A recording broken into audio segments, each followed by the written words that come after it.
Okay, so the three main approaches about which I was talking on the first lesson was first philosophy, all the first approach for opening studying was simple development. Yes, it's not being aggressive, it's not being something special, it's not playing some unorthodox openings, it's not about all this.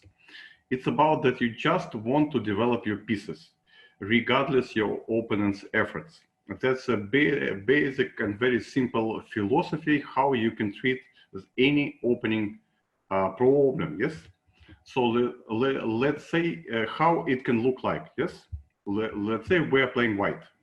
We can go g3. I don't know. Doesn't matter what black is doing. Bishop g2. I don't know, some move, we can go b3, I don't know, some move, we can go bishop b2, I don't know, some move. Black can do basically quite a different number of moves, but let's say I want just to get position something like this for white, yes? Like, I don't know, let's say this move, this move. So I did 8 moves for white, and I simply developed my pieces, yes? So I developed 2 knights, 2 bishops. Basically, I prepare to make a castle short. These 8 moves I can do almost against any reasonable setups from black. So I'm not aggressive. I'm not unorthodox. I'm not any sort of something special against my opponent. Yes, I just want first to develop my pieces, and then I will try to play a chess game. So basically, I'm aiming for some middle game play with my pieces already developed, yes? It can be, let's say, I can do, let's say, like I don't know, knight f3, d5, g3.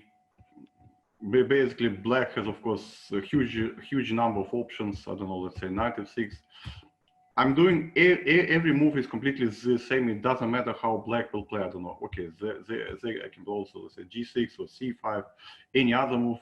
Okay, let's say a castle short, bishop g7, and okay, basically now I can choose where to place my d and c pawns, but my first of 5 moves will be almost automatic against any black replies. So first I do knight f3, develop my bishop, castle short, and then I will just decide, okay, what I will do next.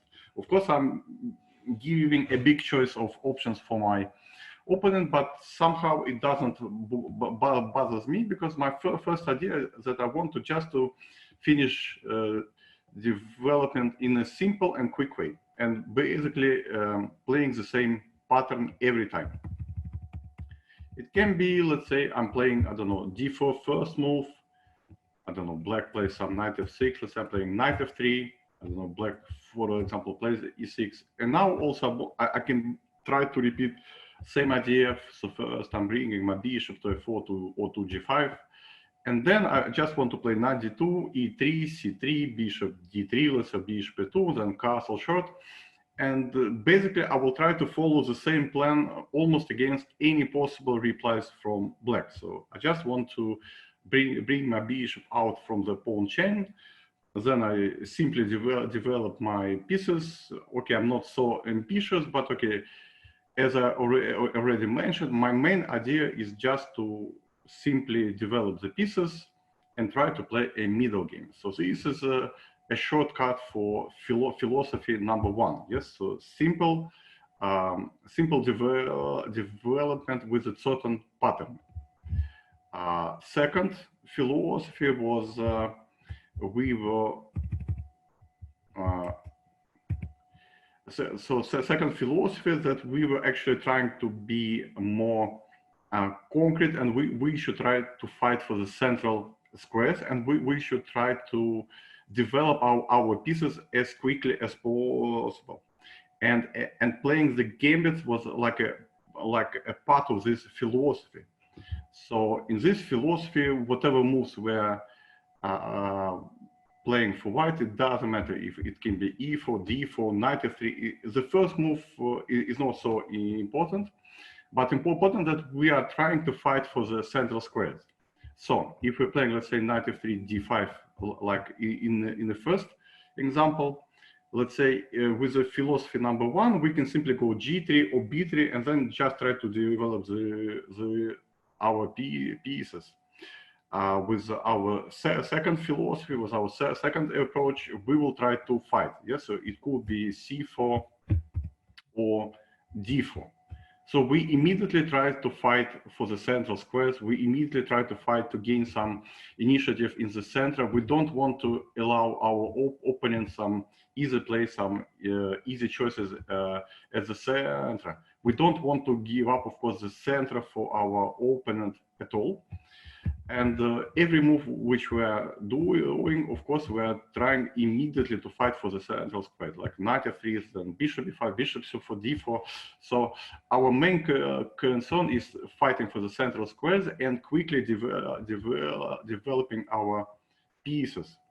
Of course, sometimes it can include playing different gambits, because playing different gambits, we can understand the value of each tempo.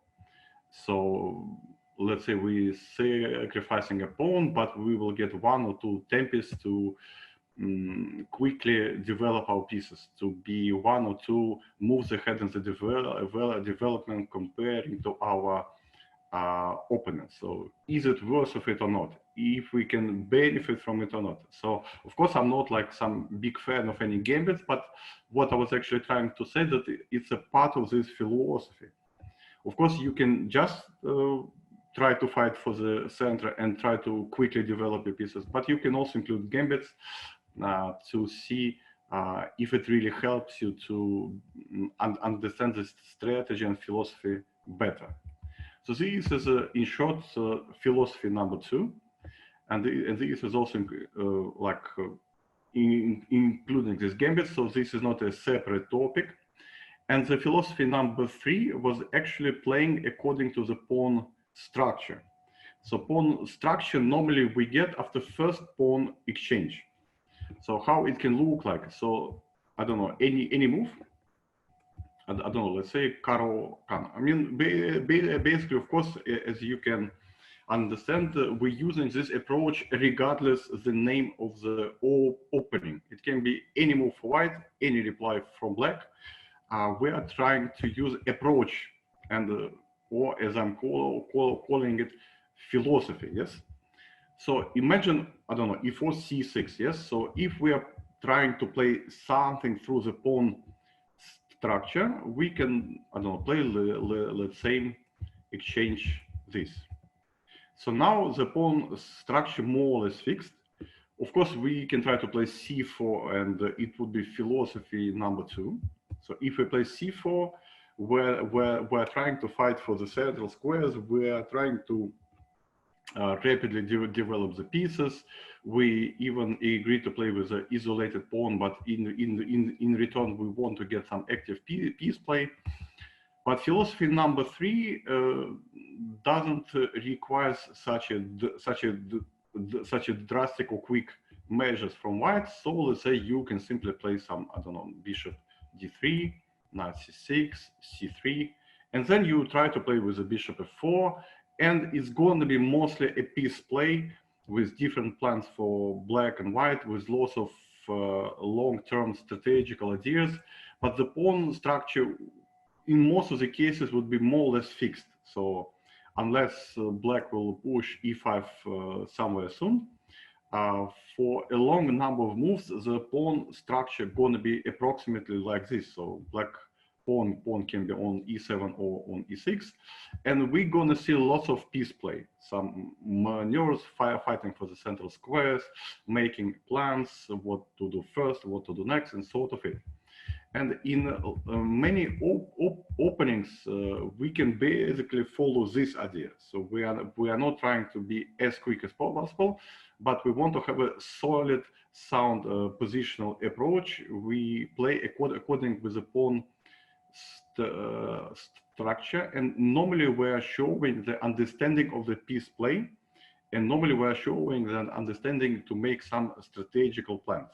So this is like a philosophy number 3.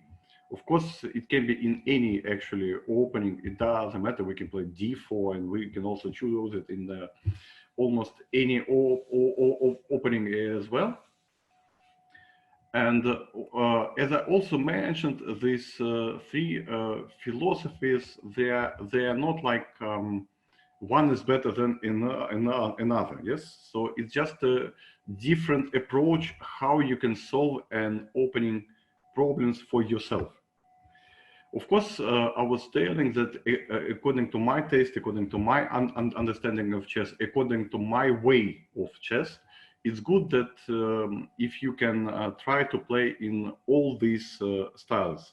Yes, it's good if you can just learn how to simple develop the pieces and play the middle games out of it. It's good if you can learn how to fight for the central squares, playing gambits, playing sometimes sharp, just to understand how it works. It's good if you can try along the pawn structure, making strategic plans using a piece play, and be more like visually solid at the openings. Yes, all this approach will help you to understand chess, to understand the logic of the openings, because in the modern times it's so many open information, it's so many sources, it's so many lines which you may try just to remember.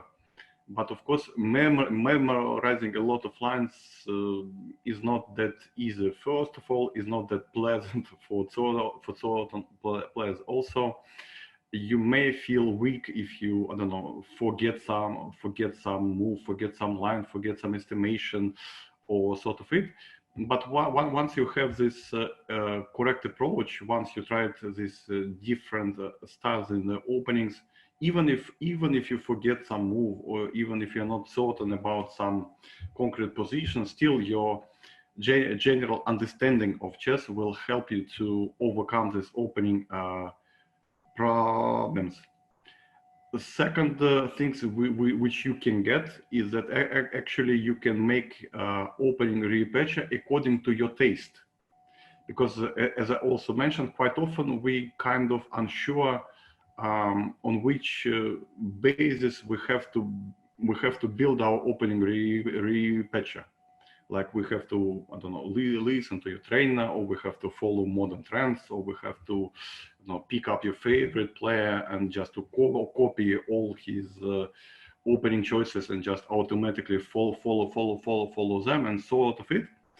But if you proceed through this circle of different philosophies, actually you can see that maybe one of it suits you better than the others.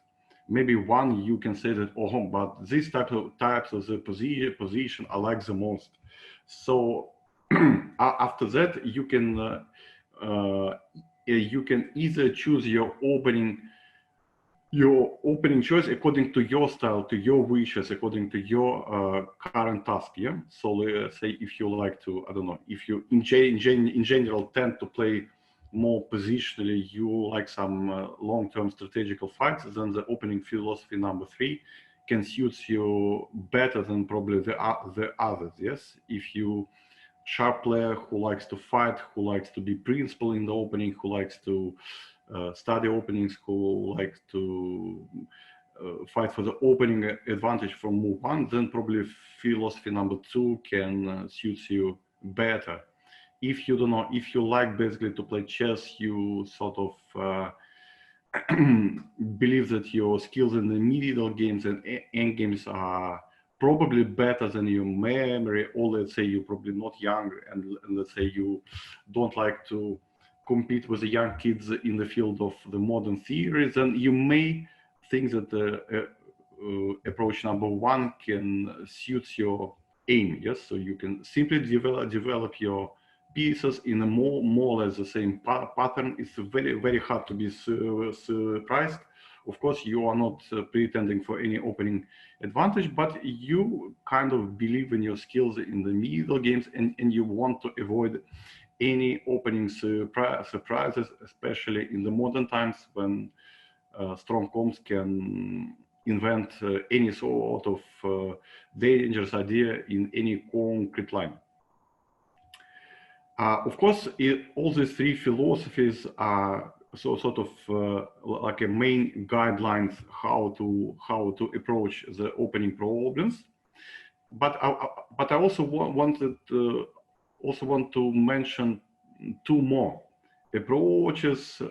Okay, I must say that these two approaches, I would say that are more for the advanced players. So these three approaches, to my understanding, they're like the basic ones. So basically, you can use them from, I don't know, complete amateur level till, I don't know, till your top GM. The two more approaches, I would say that they're more for advanced players. So I'm not advised to use them for amateurs or for the players who are playing maybe 1 or 2 years. But since the audience is quite different, so I will also mention them. So approach number 4, or let's say philosophy number 4. I call it quickly trading a queens. So this is not like some opening, of course, in which you're always trying to trade your queens. This is a general approach that doesn't matter you're playing white or black. You basically agree to trade queens as soon as possible. And in certain openings, you're even trying to provoke your opponent to play some line in which the queens can be traded relatively soon. For example, e4, d6, d4, d4, knight f6, knight c3, e5. So this is already kind of invitation to go d takes e5, d takes e5, queen d8, king d8, yes? So what we got that we quickly trade the queens. Of course, it's not. We will not discuss now if white is better or if white is has little advantage or nothing special. It's not. For the moment, it's not a question of our topic. Yeah, it's just a line in which black is kind of provoking white to quickly trade queens. It can be actually quite a different openings. It can be quite a different systems in which one of the sides, okay, let's say our side, yeah, we sort of trying to provoke a quick exchanging of the queens. d4, d6, c4, e5. Same, yes. So we are kind of provoking. Okay, d takes e5, and white can trade queens. We're gonna lose the right to castle, but we hope that, okay, without queens, this shouldn't be too dangerous for us. Okay. So this is quite a common lines, quite an old ones, but we can take a look, let's say, for some modern lines. Yeah, let's say c4, c5, knight f3, knight f6, knight c3, d5, cd, knight d5. And here, the old theory was suggesting moves like e4 or d4. Most of like e4, d4, or g3. These three moves were like like the main ones. But at the modern times, sometimes white is playing e3, and after this, even taking d takes c3, which looks quite strange, yes, because okay, let's say normally after e4, knight c3, d takes c3, let's say taking on d1, king d1, that would look more or less normal for white, and actually white can hope for some opening advantage here, but for some reason white even ready to trade queens with a pawn on e3, which looks quite a strange idea, yes, because after knight c3, d c3, trading queens, we can see that the pawn on e3 stands worse than the pawn on e4, because anyway, sooner or later we're gonna probably play e4 nevertheless for white. So it's like we voluntarily decided to lose tempo in the opening, and it looks like kind of unclear why, for what. But it's not about the tempos. It's not about the opening advantage immediately. Yes, so we are basically happy that we got the type of the play we're aiming for. So let's say for some reason we want to play complex position without queens. So this, of course, suits our choice. And if we're gonna play it from game to game, so we will be more experienced in this type of the position. So actually, we can try to score a little bit more than 50% against the players from our level.